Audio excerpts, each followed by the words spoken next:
Okay, we are back again. And I've been away for a while. There's been a lot of personal things I had to work through. But anyway, I'm going to get back into these. And I think the main type of video I'll be making from now on is going to be straight up reaction channels um, because they're just quicker, easier to do. So let's get into it. Recently, I've seen a video circulating about a trans man who is having, I guess, an emotional breakdown. And I've never watched a full video through, but today I'm going to be reacting to his um, his uh, his video here, or the video that was taken on Twitter. Hold on. Let me get to it. Let me get to this. And I started a little too. So let's see what he has to say. She. Try to sit up as straight as I can. And here it is. Nobody told me how lonely being a man is. I had closer friendships with random women I met in the bathroom before I transitioned at clubs because of how open women are.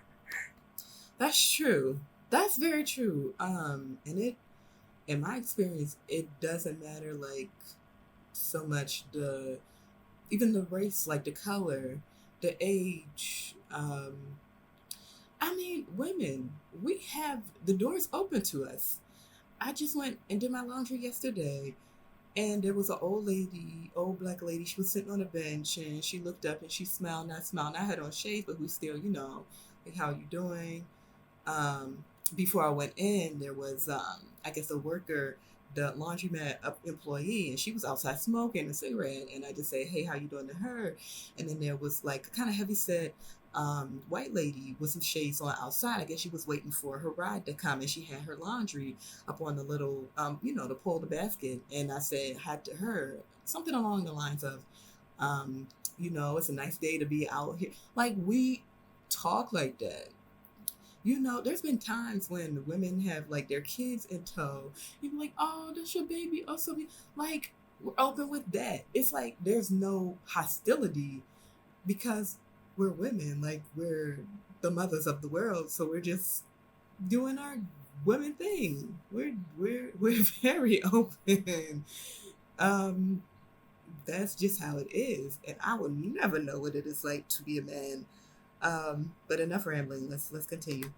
Than I've had in my 8 years of transition. It's so weird to see a man cry because, growing up, men, young boys even told they can't cry. Like, girls, we can cry when we want, but men, they can't cry. They can't cry. Like, no, it starts young. Like, from what I remember, my brother, like, there were things he could do, I couldn't do. He could go out at night in the dark, and I gotta stay home.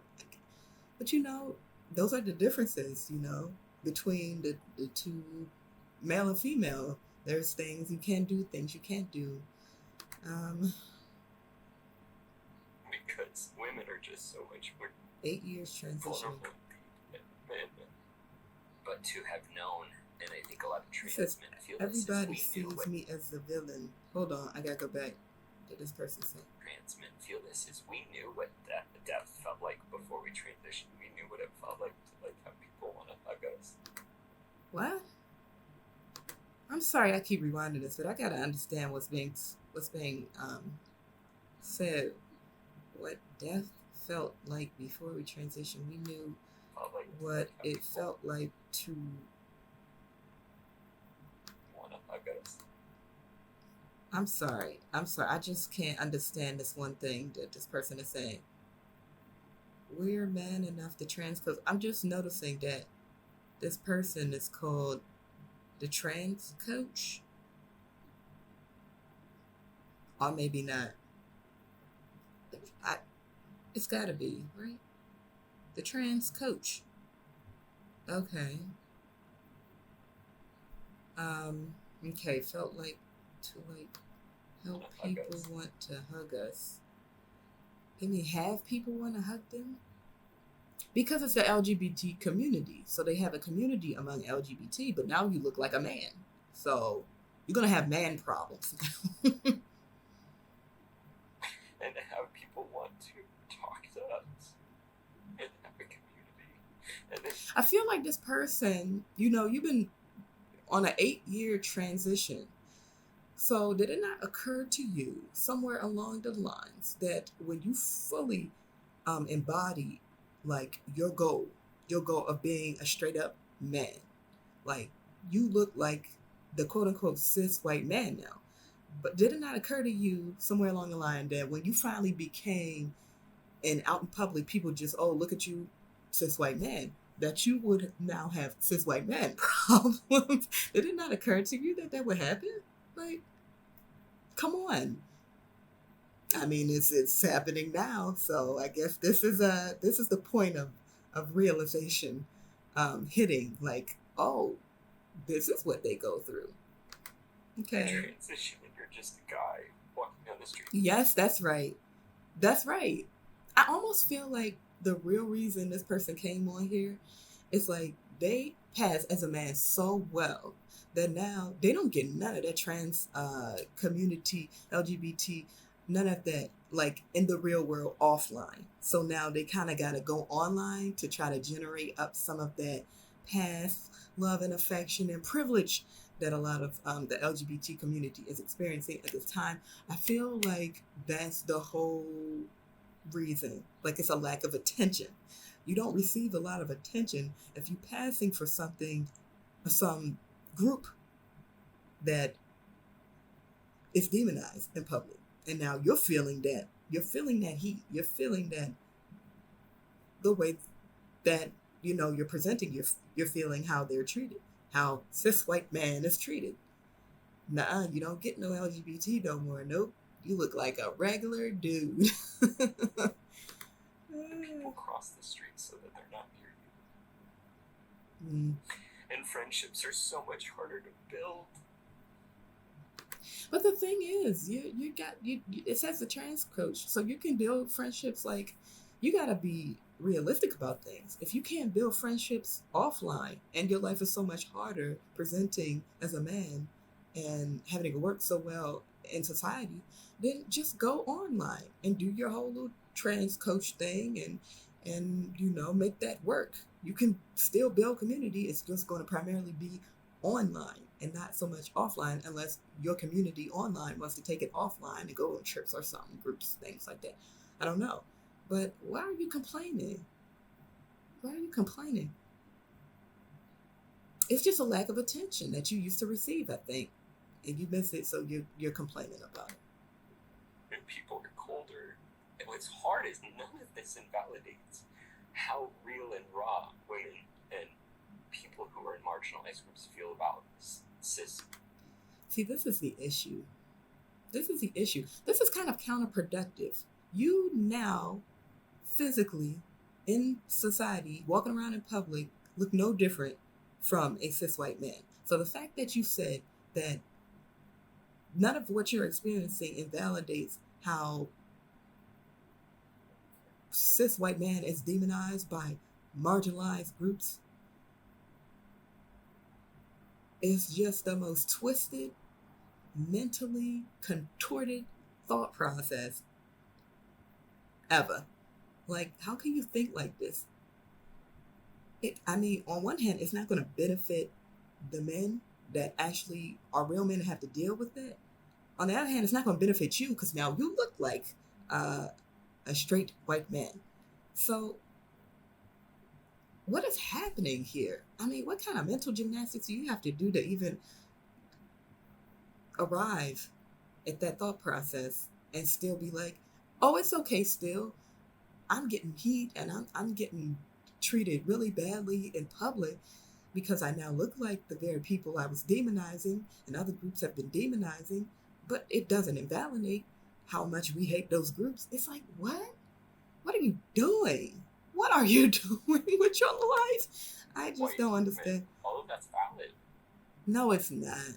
But I also now understand why the suicide rate is so much higher in men. Because this shit is lonely. And I'm an emotionally mature man. There is so much wrong with this. I just don't know where to start. First off, you can't understand how the male experience is because you weren't born a man. You can only understand how you're being treated looking like a man in society right now, currently. That's your trans experience. You understand the trans experience. And that's all. The other thing is you're saying you're an emotionally mature man. Where to start? There's so much wrong. You're not a biological man. So there's that. I don't know how mature you are at this point in time because you're going online to get views and likes and attention from the community or whoever can give you attention to fill the gap that you're missing because you passed for a straight white man and now it's lonely. And then emotionally mature, if you're on social media and you're crying for everyone to see who has an internet connection and Wi-Fi, then I cannot. I That's not correct. That's entirely incorrect. Entirely. What in the world? Friendships, and it is still really Just go online. Just stay online. Think about how you can, in your small little community where you feel safe, can reach out to women in your life. Oh my God. These are the things that make me feel like, and forgive me because we don't deserve the people who are doing our best out here and we're not a part of all the crazy. I feel like there should just be some physical war sometimes, just something happened to really just put things into perspective because this is not high on the priority list with life and living, birth, living, and death. This is not. This is just, what is this? Like, please, let some event happen in this country so that we can start putting things into perspective. Things need to be put into perspective so that we can understand what matters and what does not. This does not matter. Like, you could have went through this. You didn't have to come online. Everybody can see this. Everybody can see your behavior. Like, do you have any sort of self control? No, that's not the word I'm looking for. Modesty, maybe humbleness. Do you have any sort of there's a word I'm looking for, like self-awareness? Do you have any self-awareness? Do you see how you are? Like, I mean, come on. Have a little more pride in what you are and who you are and stand by what you are. And don't try to slide into other people's spaces acting like them. This is just embarrassing. Aren't you embarrassed? This is so embarrassing. Come on, you could have talked to somebody you know in your community, devoid of bringing it onto the public space, bringing it into the internet. Like, you could have done this without trying to garner so much attention from online. Oh my God. You could have went onto a Facebook group and be like, hey, LGBT, I'm having some blah, blah, blah. Go into a forum. You came where somebody can see your face, where you're emotionally crying like,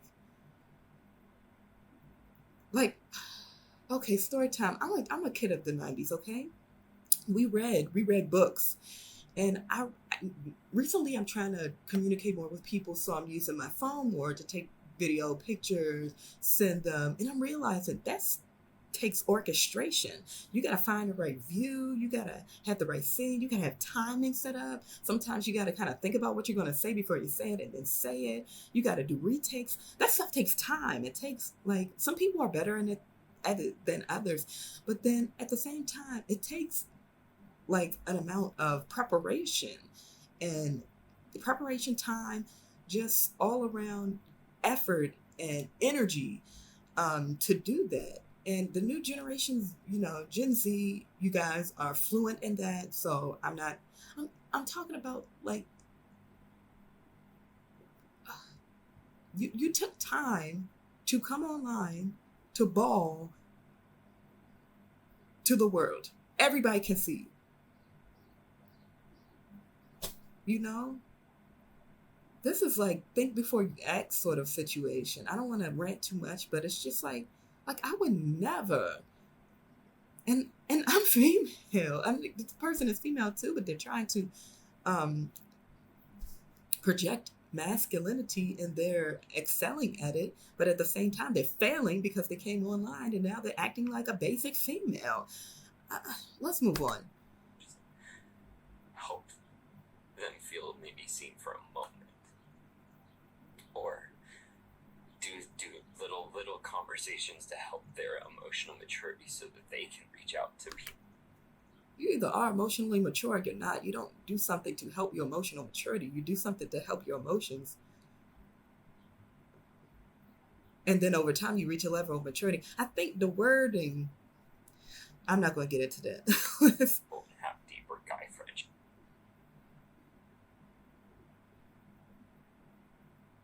These people need some help. This is all just self-destructing. This is unsustainable. Ending thoughts, this is unsustainable. This cannot be sustained. And then they have the children being indoctrinated into this. And one last thought before I end this video. There is a document. Okay, let me start over. Children's hospitals, different children's hospitals around the states are involving themselves in these surgeries. They perform these surgeries on young children, bottom surgery, top surgery. Okay, so my point is that there is this document, acronym WPATH, WPATH, something like that. It's like standard guidelines, which tells you, about the trans experience, non-binary, this and that, what they go through from like a young age to adulthood, and then it goes into like the lifestyle, then it goes into the surgeries, and it's basically guidelines so that the hospital will have something to relate to as far as assisting these people in, like the health, in their health when they come to get health care from hospitals, healthcare practices. So they even state, and there was a recent issue that was WPATH 7 and then issue 8, and I read through that, okay, because I wanted to be educated on what was going on. So they have a section in the beginning under like children and adolescents and what they experience, and it said that, and I quote, not to the letter, but just summarizing, I quote, that they said that the majority of children who experience gender dysphoria by adolescence, the gender dysphoria is gone. So there is a small minority of adolescents that still experience gender dysphoria, yet they are pushing this thing so hard. And I'm like, your own documentation to guide you through this process is in opposition of what you're saying and what you're pushing. I might speak more on that in upcoming videos. We will see. And for the most part, that was my reaction for this video. Not sure where I'm going to be able to make another video. As I said, I'm very busy. But yeah, that's that. That's it. Bye, y'all. Love y'all. Thank you for watching.